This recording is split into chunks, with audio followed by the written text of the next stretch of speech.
तो आज इस वीडियो में हम लोग लेटेंट हीट के बारे में जानेंगे।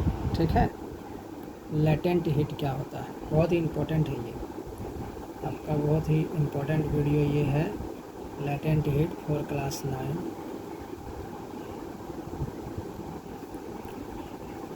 एकदम इससे एक सवाल रहता ही है। तो लेटेंट हीट का डेफिनेशन हम लोग देखते हैं कि लेटेंट हीट होता क्या है। तो पहले ये जान लीजिए कि लेटेंट हीट मीन्स होता है ना हिडन हीट। ठीक है, छुपा हुआ हीट। लेटेंट हीट मीन्स क्या होगा, हिडन हीट। लेटेंट मतलब होता है हिडन हीट।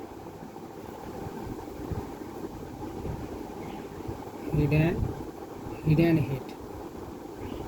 अब हिडन हीट कैसे जानेंगे कि हिडन हीट है, कौन सा हीट हिडन है, तो उसी के बारे में हम लोग देखते हैं। ठीक है, तो यहाँ पे सबसे पहले इसका डेफिनेशन हम लोग जानते हैं। ये तो मतलब इसका मीनिंग्स हुआ, मीन्स हुआ ये कि लेटेंट मीन्स होता है हिडन हीट, छुपा हुआ ऊर्जा।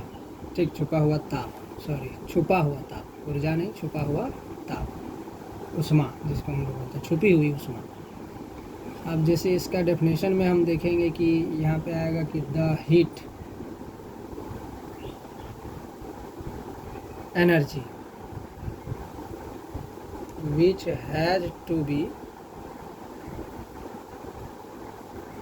supplied to change the state of a substance is called its latent heat। देखिए क्या बोल रहा है यहाँ पे, बोल रहा है कि the heat energy which has to be supplied to change the state of a substance. कोई सब्सटेंस है, उसको चेंज करने के लिए कोई हीट दिया जा रहा है ना। तो कोई हीट जब उसमें दिया जा रहा है उस सब्सटेंस में, तो जो हीट दिया जा रहा है उसी हीट को, है ना, the heat energy which has to be supplied to change the state of a substance. और जब हीट देंगे तो उस सब्सटेंस के स्टेट में चेंज होगा, है ना, उस सब्सटेंस के स्टेट में चेंज होगा। तो इस प्रकार के हम लोग हीट को क्या बोलेंगे, लेटेंट हीट बोलेंगे। क्या बोलेंगे, लेटेंट हीट बोलेंगे। अब यहाँ कह रहा है कि लेटेंट हीट जो होता है does not rise the temperature, है ना। मतलब यहाँ पे कह रहा है कि जो लेटेंट हीट होता है, latent heat does not rise मतलब इंक्रीज, मतलब लेटेंट हीट बढ़ता नहीं है टेम्परेचर के साथ। द टेम्परेचर मतलब जो टेम्परेचर होता है ना, उसका लेटेंट हीट बढ़ता नहीं है। ठीक है, but latent heat has always to be supplied to change the state of substance, है ना। लेकिन ये तो इंक्रीज नहीं होता है, बट लेटेंट हीट जो होता है, latent heat has always to be supplied to change the state of a substance. मतलब क्या कह रहा है यहाँ पे, कह रहा है कि जो सब्सटेंस होता है, latent heat does not rise the temperature. Temperature के साथ ये राइज नहीं करेगा, बढ़ेगा नहीं। टेम्परेचर बढ़ाएंगे तो लेटेंट हीट कोई ज़रूरी नहीं कि बढ़ेगा, घटाएंगे तो कोई ज़रूरी नहीं कि घटेगा। लेकिन latent heat has always to be supplied to change the state of the substance. Latent heat हमेशा जो होगा अब सप्लाइड होगा, है ना, सब्सटेंस के स्टेट को चेंज करने के लिए। ये बात यहाँ पे हो रहा है। तो लेटेंट हीट मतलब बोले थे कि हिडन हीट होता है। यहाँ पे लिख सकते हैं कि it is hidden heat. Hidden heat, it is called latent heat. It becomes hidden in the substance of undergo the changing of state.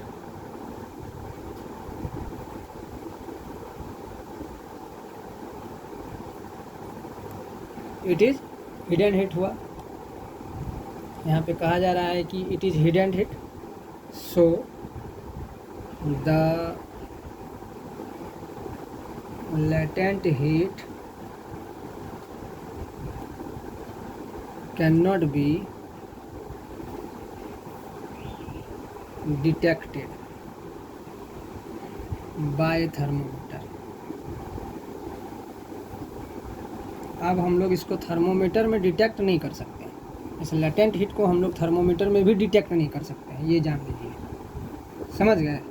ये बात समझ में आया कि इसको हम लोग थर्मोमीटर में भी डिटेक्ट नहीं कर सकते हैं। अब जैसे कैसे, इसका एग्जांपल बताइए। अब जैसे एक आइस है, मान लीजिए एक आइस का, ये एक आइस है, ये एक आइस है। अब ये आइस को जब हम एटमॉस्फेयर में लाएंगे तो ये धीरे धीरे धीरे धीरे क्या शुरू हो जाएगा, ये धीरे धीरे धीरे धीरे धीरे धीरे पिघलना शुरू हो जाएगा। ये धीरे धीरे आइस जो है वो क्या हो जाएगा, पिघलना शुरू हो जाएगा। ठीक है, तो ये धीरे धीरे पिघलना शुरू हो गया। अब जब ये पिघलना शुरू हो गया तो ये पिघलना शुरू कैसे हुआ, है ना? तो ये पिघलना शुरू हुआ, इसका मतलब क्या हुआ, इस आइस का फ्यूज़न हुआ, यानी आइस में चेंजेज हुआ। अब ये आइस था तो क्या बन गया, वाटर बन गया, वाटर के फॉर्म में आ गया। तो वाटर के फॉर्म में आ गया तो इसमें एटमॉस्फेयर में जो हीट है उसके कारण ना ये हुआ। एटमॉस्फेयर में जो हीट है, तो एटमॉस्फेयर में हीट क्या है, छुपा हुआ है, जिसके कारण आइस जो है चेंज हो गया वाटर के फॉर्म में। ठीक है। अब सेकेंड, अगर इसी आइस को हम अपने अगर हाथ से मान लीजिए पकड़े, इसी आइस को अगर हम अपने हाथ से मान लीजिए पकड़ लें, है ना, इस हथेली पे इसी आइस को अगर हम ले लें तो भी ये पिघलना स्टार्ट हो जाता है, तो भी ये पिघलना क्या हो जाता है, स्टार्ट हो जाता है। तो ये पिघलना स्टार्ट कैसे होगा, छोड़ देंगे तो वो धीरे धीरे पिघलेगा। और डिपेंड करेगा कि जहाँ पे छोड़े हैं उस एटमॉस्फेयर का हीट कितना, टेम्परेचर कितना है। बट अगर हम अपने हाथ में ले लेंगे तो स्पीड से पिघलेगा। क्यों? क्योंकि हमारे हाथ में जो लेटेंट हीट छुपा हुआ है उसको एब्जॉर्ब करता जाएगा आइस। ठीक है, हमारे हाथ में भी तो हीट है, तो वो छुपा हुआ है, तो उसको एब्जॉर्ब करता जाएगा हमारा हाथ। समझ गए? तो यहाँ पे एक क्वेश्चन अराइज होता है कि why latent heat does not cause a rise in temperature of the substance, है ना। तो मतलब क्यों जो है लेटेंट हीट जो है वो टेम्परेचर को इंक्रीज नहीं करता है, सब्सटेंस के टेम्परेचर को क्यों नहीं बढ़ाता है। ठीक है, तो यहाँ पे कह रहा है क्यों नहीं बढ़ाता है, तो इसके लिए जो है force of attraction, every substance has some force of attraction. हम ये जानते हैं कोई भी सब्सटेंस का क्या होता है, फोर्स ऑफ अट्रैक्शन होता है, जिसके कारण वो एक दूसरे को अट्रैक्ट किया हुआ रहता है, पकड़ा हुआ रहता है। तो between the particles which hold them together. Now if a substance has change its state, जब सब्सटेंस का स्टेट चेंज होता है तो नेसेसरी है कि वो क्या करेगा, necessary to overcome the force of attraction between the particles. उसके पार्टिकल्स के बीच में ये सब्सटेंस क्या करे, लगे। उस सब्सटेंस के बीच में जो उस सब्सटेंस के पार्टिकल के बीच में जो फोर्स है वो वर्क कर रहा है। यहाँ पे एक बात, द लेटेंट हीट जो है does not increase the kinetic energy. अब यहाँ पे एक बात और है, देखिए एक नंबर में पूछ सकता है कि जो लेटेंट हीट है वो काइनेटिक एनर्जी को भी, काइनेटिक एनर्जी, लेटेंट हीट यहाँ पे लिख देंगे डज नॉट इंक्रीज। तो latent heat does not increase the kinetic energy, kinetic energy को भी वो नहीं बढ़ाता है of the particle of substance, of the particle of the substance. मतलब यहाँ क्या कह रहा है कि जो लेटेंट हीट होता है वो काइनेटिक एनर्जी सब्सटेंस के, किसी सब्सटेंस के पार्टिकल के काइनेटिक एनर्जी को भी इंक्रीज नहीं करता है, बढ़ने नहीं देता है। ठीक है, जो है वही रहता है। ठीक, अब हम यहाँ पे लेटेंट हीट का जो है एग्जांपल तो हम देख लिए यहाँ आइस वाला। ठीक, अब इसका हम लोग काइंड्स देखते हैं, लेटेंट हीट का काइंड्स। लेटेंट हीट जो होता है उसके दो प्रकार के, दो टाइप से ये वर्क करता है। कैसे कैसे, तो latent heat is of two types. कैसे कैसे वर्क करता है देखिए। तो फर्स्ट में वर्क करता है latent heat of fusion. Latent heat of fusion, latent heat of fusion क्या है? तो लेटेंट हीट ऑफ फ्यूज़न नहीं बोले कि सॉलिड से लिक्विड में चेंज हो जाएगा। जैसे जो हम बोले नहीं, आइस वाला, आइस जो है वो क्या है, सॉलिड के फॉर्म में है, सॉलिड आइस है ये लिक्विड के फॉर्म में चेंज हो जाएगा, यानी ये पानी बन जाएगा। आइस जब यहाँ पे क्या बन जाएगा, वाटर बन जाएगा, तो लिक्विड के फॉर्म में कन्वर्ट हो गया ये आइस, है ना। तो लेटेंट हीट ऑफ फ्यूज़न यही हुआ कि the latent heat of fusion can be क्या, the latent heat of fusion can be studied by performing an experiment. तो वो एक्सपेरिमेंट हम लोग यही करके देखेंगे कि एक बीकर लेंगे, उसमें आइस को रख देंगे, है ना। एक बीकर लेंगे, उसमें आइस को रख देंगे, आइस को रख देंगे और कुछ देर छोड़ देंगे तो वो पानी बन जाएगा। अब पानी बन जाएगा तो अब क्या करेंगे, देखेंगे वो पानी का पहले का जो टेम्परेचर था वो मेज़र करेंगे और फिर बाद में पानी बन जाएगा उसका टेम्परेचर मेज़र करेंगे। अब नोट करेंगे कि क्या कोई टेम्परेचर में चेंजेज हुआ, तो पता चलेगा कि कोई टेम्परेचर में चेंज नहीं हुआ। तो इसका मतलब हम ये कहेंगे कि the heat which is going into ice but not increasing its temperature, और there is no rise in temperature during the melting of ice. ये जो आइस मेल्ट हुआ तो इसमें किसी प्रकार का चेंज नहीं हुआ, ठीक है। तो ये लिखने के लिए नहीं आता है, अब डायरेक्टली इतना जान लीजिए कि लेटेंट हीट जो होता है उसके टू टाइप्स हैं। पहला लेटेंट हीट ऑफ फ्यूज़न और दूसरा आप जान जाइए फिर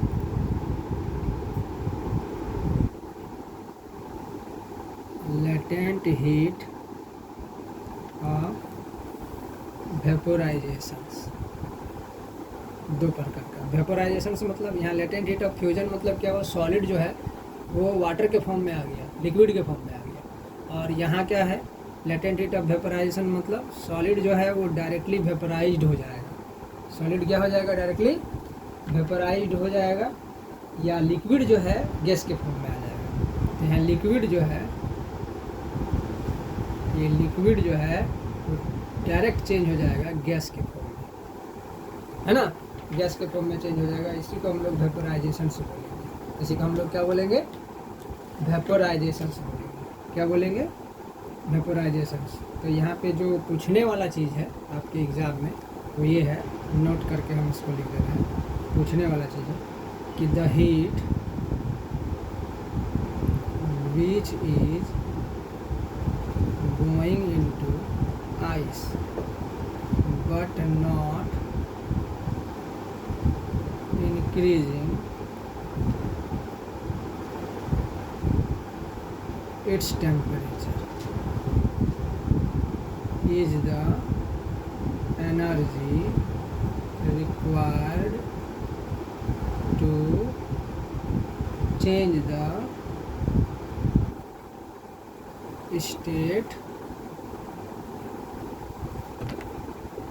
state of ice from solid to liquid।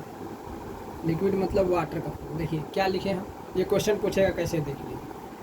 कहेगा कि the heat which is going into ice but not increasing its temperature is the energy required to change the state of ice from solid to liquid. जब solid से liquid बन गया तो इसमें किसी प्रकार का टेम्परेचर इंक्रीज हुआ नहीं हुआ। तो यहाँ क्वेश्चन पूछेगा कि the heat which is going into ice, है ना, then what is not done here. लिख देगा increasing its temperature, decreasing its temperature, है ना, नन ऑफ दिस या बोथ। तो आप उसी को लिखेंगे कि इंक्रीजिंग इट्स टेम्परेचर क्या होता है, but not increasing its temperature. तो इसका टेम्परेचर क्या होता है, इंक्रीज नहीं होता है, वो इसका आंसर होगा। ठीक, अब यहाँ पे लेटेंट हीट ऑफ वेपोराइजेशन से हम देख रहे हैं। तो लेटेंट हीट ऑफ वेपोराइजेशन का अच्छा थोड़ा सा हम लोग ये भी जान लेंगे कि जो लेटेंट हीट ऑफ फ्यूजन है, solid quantity of heats joule required convert 1 kilogram of solid to the liquid without any change of temperature. कह रहा है कि जो लेटेंट हीट ऑफ फ्यूजन है वो क्या होता है, सॉलिड में हीट के क्वांटिटी में जूल के फॉर्म में रिक्वायर्ड होता है। और एक question, the latent heat of fusion of ice क्या होगा। देखिए नोट नंबर 1 यहाँ लिखे थे, दूसरा नंबर में लिखेंगे कि latent heat of fusion of ice पूछ देगा कि कितना होता है, तो इतना होता है आइस इक्वल टू, याद करेंगे 3.34 इंटू 10⁵ जूल पर किलोग्राम, ये होता है, याद रखिएगा। ठीक है, ये पूछ सकता है कि what is the latent heat of fusion of ice, तो होगा 3.34 इंटू 10⁵ जूल पर किलोग्राम, ये याद रखना है। अब इसके बाद वेपराइज हम देखते हैं, वेपराइजेशंस जो हम बताएं आपको, तो वेपराइजेशंस क्या होता है इसका फॉर्मूला देख लेते हैं। तो यहाँ पे हो जाएगा वेपराइजेशंस, तो यहाँ पे हम लोग देखते हैं लेटेंट हीट ऑफ वेपराइजेशंस का। ठीक है, तो इसका हो जाएगा the latent heat of vaporisations, latent heat of vaporisation of a liquid is the quantity of heat in joule, ठीक है, the quantity of heat in joules required to convert 1 kilogram of the liquid. देखिए इसको समझना बहुत ज़रूरी है, to vapour और gas without any change in temperature. देखिए इसको समझ जाइए, क्या बोल रहा है कि लेटेंट हीट ऑफ वेपराइजेशन से जो होता है, ठीक है, वेपराइजेशन मतलब क्या, वेपर के फॉर्म में आ जाएगा, है ना, जो लिक्विड है वो डायरेक्टली वेपर के फॉर्म में आ जाएगा। जैसे वाटर है, वाटर को अगर हम गर्म करेंगे तो वाष्प बनेगा कि नहीं, खोलने के बाद वाष्प बनने लगेगा, एक समय सब पानी उड़ जाएगा, है ना। तो वही चीज़ बता रहा है कि जो latent heat of vaporisations of a liquid is the quantity of heat in joule, जो उसके क्वांटिटी को मेजर करेंगे तो जूल में, तो जितना 1 किलोग्राम ऑफ लिक्विड में, है ना, जो क्वांटिटी हीट का जूल में यूज होता है, वही वेपर और gas without any change, temperature को बिना चेंज किए, वो जो है 1 किलोग्राम ऑफ लिक्विड में वो जो है जूल के फॉर्म में उतना जो है कन्वर्ट होके वो वेपराइज्ड होता है, और जो टेम्परेचर को चेंज नहीं करता है। समझ गए। अब यहाँ पे इसमें नोट नंबर 3 लिख लेते हैं। नोट नंबर 3 में आपका क्या आएगा, ये सब लर्न करना है। नोट नंबर 3 में आएगा latent heat of vaporisation of water. तो the latent heat of vaporisation of water is 22.5 into 10⁵ joule per kilogram, इसे याद कर लेंगे। ठीक है, तो the heat energy supplied to a boiling liquid is used up in changing the state of the liquid substance by the overcoming the force of attraction between its particle. ठीक, अब when water change into steam, जब water क्या होता है, steam में change हो जाता है, इट एब्जॉर्ब लेटेंट हीट। क्या करता है वो, क्या करता है, अब वाटर जो है वो वाष्प बन जाता है, तो क्या करता है, लेटेंट हीट एब्जॉर्ब करता है।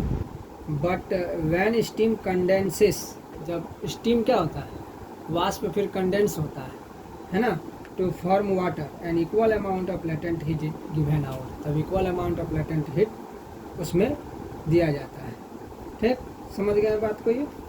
अब हम लोग नेक्स्ट देखेंगे, नेक्स्ट वीडियो नेक्स्ट टॉपिक के साथ आएंगे। नेक्स्ट टॉपिक के लिए नेक्स्ट वीडियो ज़रूर देखें।